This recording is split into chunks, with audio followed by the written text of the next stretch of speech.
अमीर शादी में आए गरीब रिश्तेदार। मोहन अपनी पत्नी श्वेता, बेटी राधिका और माँ आशा के साथ रहा करता था। ऐसे ही एक दिन मोहन मजदूरी करके अपने घर आता है, जहाँ राधिका अपने पिता को एक ड्राइंग दिखाते हुए कहती है, पापा देखो, ये ड्राइंग मैंने आपके लिए बनाई है। अरे वाह, ये ड्राइंग तो बहुत सुंदर लग रही है। वैसे बताओ, इस ड्राइंग में ये इतना सुंदर घर किसका है? पापा, ये हमारा घर है और इसमें जो लोग दिखाई दे रहे हैं वो हमारी फैमिली है। एक दिन हमारी फैमिली ऐसे ही बड़े घर में रहेगी, है ना पापा? राधिका की ऐसी बातें सुनकर मोहन चुप हो जाता है और थोड़ी देर चुप रहने के बाद वो आशा और अपनी पत्नी श्वेता की ओर देखता है। इसके बाद वो एक लंबी सांस लेता है और अपनी बेटी से कहता है, हाँ बेटा, एक दिन हमारा भी घर इतना ही बड़ा होगा। हमारे भी घर में सोफे होंगे, हमारे भी घर में डाइनिंग टेबल होगा, अलग से किचन होगा, हर चीज बड़ा बड़ा होगा। बिल्कुल नेहा बुआ की तरह ना पापा, उनका भी घर तो महलों के जैसा है। उनके घर में जाकर ऐसा लगता है जैसे हम किसी राजा महाराजा के घर आए हैं। पापा, मुझे भी बुआ के जैसा ही घर चाहिए। मोहन अपनी बेटी राधिका की बात सुनकर उदास हो जाता है। वो मजदूरी करके आया है और बहुत थका हुआ है। देख राधिका बेटा, बड़े घर में रहने के लिए बहुत पैसा चाहिए होता है। हम ठहरे गरीब लोग मजदूरी करके जैसे तैसे पेट पालते हैं, पर तू फिक्र मत कर, एक दिन मैं भी तेरे लिए ऐसा ही घर बनाऊंगा। सच में पापा? फिर तो मेरे पास भी बहुत सारे खिलौने होंगे और मैं भी नेहा बुआ की तरह सुंदर कपड़े पहनूंगी। पापा, बुआ के घर में तो फ्रिज भी है जिसमें से ठंडी ठंडी चॉकलेट निकलती है। मोहन अपनी बेटी का मासूम चेहरा देखता है, तभी रसोई से श्वेता बाहर आती है। उसके हाथ में 2 सूखी रोटियां और थोड़ा सा अचार होता है। मोहन जी, आप हाथ मुंह धो लो। आज काम पर कुछ ज्यादा पैसे मिले क्या? राशन वाला बार बार चक्कर लगा रहा है, उसे भी कुछ पैसे देने हैं। नहीं श्वेता, आज तो मालिक ने सिर्फ दिहाड़ी ही दी है, उसी में से कुछ बचाकर राधिका के लिए छोटी सी गुड़िया लाया हूँ। राशन वाले से बोल देना कि अगले हफ्ते पक्का दे दूंगा। श्वेता एक लंबी सांस भरती है और पास पड़ी चटाई पर बैठ जाती है। तभी मोहन की माँ आशा दबी हुई आवाज में बोलती है, बेटा मोहन, आज नेहा का फोन आया था। उसकी बेटी की शादी पक्की हो गई है। वो कह रही थी कि अगले महीने सबको शहर आना है। कार्ड तो उसने डाक से भेज दिया है।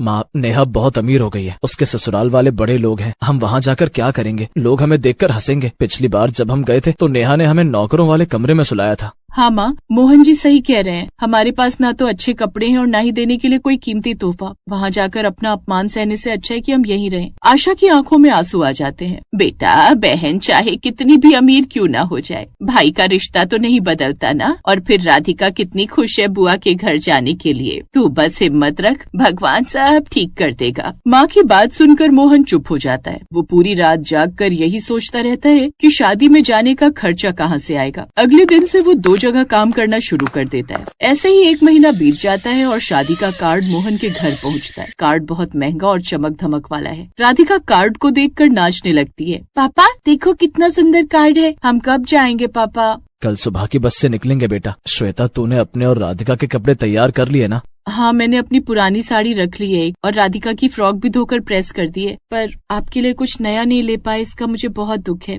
मेरी फिक्र मत कर श्वेता, मैं अपनी पुरानी कमीज ही पहन लूंगा। बस शगुन के लिए कुछ पैसों का इंतजाम हो गया है, वही काफी है। इतना बोलकर मोहन सभी के साथ खाना खाकर सो जाता है और अगले दिन सुबह सुबह मोहन का परिवार बस स्टैंड पहुंचता है। राधिका खिड़की से बाहर देख रही है और बहुत खुश है। शहर पहुंचते ही उन्हें पता चलता है कि शादी शहर के सबसे महंगे होटल में है। जैसे ही वो होटल के गेट पर पहुंचते हैं, दरबान उन्हें रोक देता है। ए भाई, तुम लोग किधर जा रहे हो? यहाँ बड़े लोगों की शादी है, भीख मांगनी है तो बाहर जाओ। हम भीख मांगने नहीं आए, हम नेहा जी के रिश्तेदार हैं। ये देखो हमारा कार्ड। दरबान कार्ड देखता है और हैरान रह जाता है। वो उन्हें अंदर जाने का रास्ता दे देता है। होटल के अंदर की सजावट देखकर श्वेता और मोहन दंग रह जाते हैं। हर तरफ कांच के झूमर लटके होते हैं। ये देख राधिका कहती है, पापा देखो ये होटल कितना बड़ा है और इधर तो हर तरफ कांच के झूमर ही झूमर है।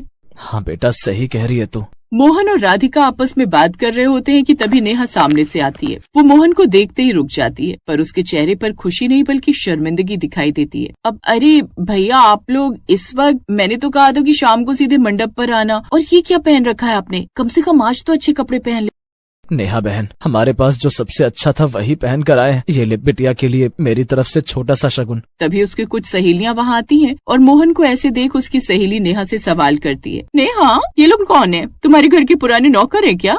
हाँ, वो गांव में हमारी पुरानी हवेली की देखभाल करते हैं। अब शादी थी तो आ गए बेचारे। अपनी बहन के मुँह से ऐसी बातें सुनकर मोहन सुन्न पड़ जाता है। उसकी अपनी बहन ने उसे मजदूर और नौकर बता दिया था। तो वहीं श्वेता की आंखों में भी पानी भर आता है। मोहन जी चलिए यहाँ से, यहाँ हमारी कोई जगह नहीं है, यहाँ तो सगा खून भी सफेद हो गया है। नहीं श्वेता, अब हम यहाँ से नहीं जाएंगे। अगर आज हम बिना कुछ बोले चले गए तो ये लोग हमेशा हमें ऐसे ही समझेंगे। मुझे अपनी बहन का असली चेहरा देखना है। मोहन कुछ बोलना ही चाहता है कि तभी नेहा वहाँ से चली जाती है। कुछ देर बाद खाने का समय होता है। राधिका को बहुत तेज भूख लगी है। वो पनीर के काउंटर की तरफ जाती है। तभी नेहा की बेटी प्रिया वहाँ आती है और राधिका का हाथ झटक देती है। ए छोटी, तू यहाँ क्या कर रही है? जा पीछे जाकर बैठ, वहाँ वेटर तुझे खाना दे देगा। यहाँ बड़े लोग खाना खा रहे, तू अपनी गंदी फ्रॉक से सब खराब कर देगी। लेकिन दीदी, मुझे भी भूख लगी है और मुझे खाना है, और आप मेरी फ्रॉक को इस तरह गंदी मत बोलिए। मेरी माँ ने बहुत मेहनत से इसे धोकर प्रेस किया था। गंदी को गंदी ही कहा जाता है, और मैंने तुझे कहा ना कि वेटर तुझे खाना पहुंचा देगा। जा अब यहाँ से। प्रिया की डांट सुनकर अब राधिका रोते हुए मोहन के पास आती है और उसे सब कुछ बता देती है, जिसे सुनकर मोहन से अब बर्दाश्त नहीं होता। वो सीधे नेहा के पास जाता है, जहाँ वो अपने ससुराल वालों के साथ खड़ी है। नेहा, बस बहुत हुआ। तूने मुझे नौकर कहा, मैंने बर्दाश्त किया। तूने मेरी गरीबी का मजाक उड़ाया, मैंने कुछ नहीं कहा, पर तूने मेरी छोटी सी बेटी का दिल दुखाया है, ये मैं नहीं भूल सकता। भैया तमाशा मत कीजिए, यहाँ बड़े बड़े लोग आए हैं, मेरी नाक मत कटवाइए। आप लोग पीछे कमरे में चले जाइए, मैं वहाँ खाना भिजवा दूंगी। नाक तेरी नहीं मेरी कट रही है नेहा। तू भूल गई जब तू बीमार थी तो इसी भाई ने अपना खून बेचकर तेरा इलाज करवाया था। आज तू अपनी अमीरी के नशे में इतना अंधी हो गई कि तुझे अपना सगा भाई नौकर नजर आता है। मोहन की आवाज इतनी तेज थी कि पूरे हॉल में उसकी आवाज गूंजने लगती है और उसकी आवाज सुनकर पूरा हॉल शांत हो जाता है। नेहा के ससुर जी, जो एक बड़े व्यापारी हैं, आगे आते हैं। वो मोहन की बातें सुन लेते हैं। नेहा, मैं ये क्या सुन रहा हूँ? ये तुम्हारे सगे भाई हैं और तुमने हमसे कहा कि ये तुम्हारे नौकर हैं। पापा जी, वो मुझे लगा कि गांव के लोग यहाँ अच्छे नहीं लगेंगे। शर्म आनी चाहिए तुम्हें। इंसान की पहचान उसके कपड़ों से नहीं, उसके संस्कारों से होती है। मोहन बेटा, मुझे माफ कर दो। मेरी बहू ने जो किया उसका मुझे बहुत दुख है। ससुर जी मोहन को गले लगाते हैं और उसे सबसे आगे वाली कुर्सी पर बिठाते हैं। वो वेटर को बुलाते हैं और कहते हैं कि राधिका को उसकी पसंद का हर खाना दिया जाए। नेहा सिर झुकाकर खड़ी रहती है। कुछ देर बाद शादी खत्म होती है। नेहा के ससुर जी मोहन को कुछ पैसे और नए कपड़े देने की कोशिश करते हैं, पर मोहन मना कर देता है। बाबूजी, आपने हमें सम्मान दिया, वही हमारे लिए सबसे बड़ा तोहफा है। हमें पैसों की जरूरत नहीं है, हम अपनी मेहनत की रोटी खाते हैं। इतना बोलकर मोहन अब बाहर की ओर निकल पड़ता है, क्योंकि इस बार मोहन शर्म से नहीं बल्कि सर उठाकर जा रहा था। राधिका भी बहुत खुश थी और अपनी बुआ जी के घर आने पर उसे ये तो पता चल गया कि बड़े लोग का बस नाम होता है, उनका ईमान नहीं होता। राधिका अब खुश होते हुए अपने पिता से कहती है, पापा, बुआ का घर बहुत बड़ा है, पर वहाँ के लोग अच्छे नहीं है। हमारा छोटा घर ही सबसे अच्छा है, वहाँ सब हमें प्यार तो करते हैं। हाँ मोहन जी, राधिका सही कह रही है। आज हमें समझ आ गया कि अमीरी बैंक बैलेंस में नहीं बल्कि दिल में होती है। चलो अब घर चलते हैं, अपनी छोटी सी दुनिया में ही खुश रहेंगे। इस तरह मोहन अब अपने परिवार वालों के साथ बस में बैठकर वापस अपने घर आ जाता है।